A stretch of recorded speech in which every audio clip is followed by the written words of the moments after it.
Hello दोस्तों, कैसे हैं आप लोग। आई होप आप लोग अच्छे होंगे। तो आज हम रिएक्शन देने वाले हैं भोजपुरी न्यू सॉन्ग पे।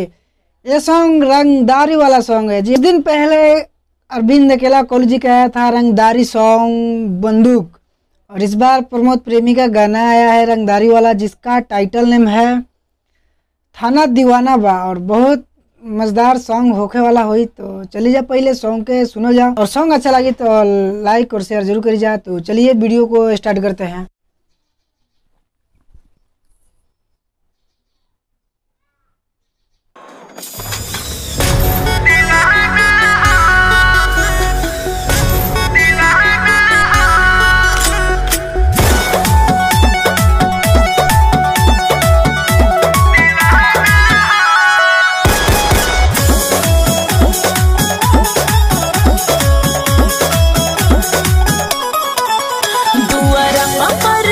जब से आइल बा साचो जान जियारा डराइल बा। अरे छोड़ दो कोइल मडार हो, वांटेड में नाम तोहर आइल बा। मारब खोपड़ी में गोली हमार बाका निशाना हो। तोर मजनुआ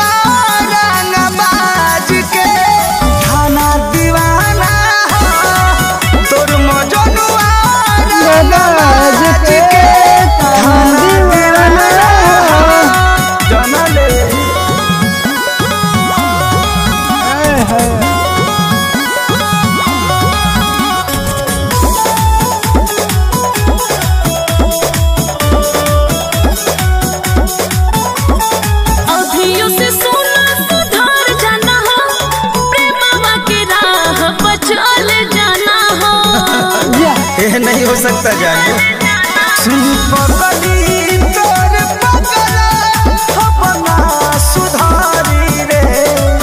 अब की बार बारियार कोनो कांड करी रे।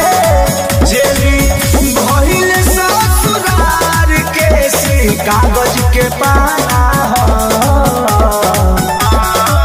तोर मजनुआ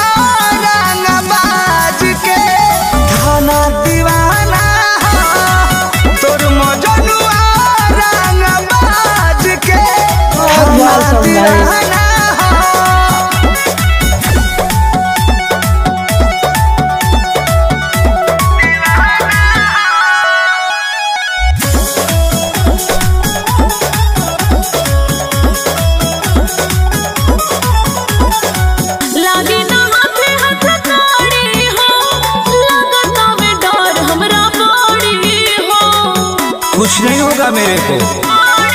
हमारा मौत से खेले के आदत हम कबो न जाई रे। जवन नजर हमसे मिलाई तू हो जान से जाई रे। छोटन मनी से अभिषेक पर मुझ के न माना हो। तोर मजनुआ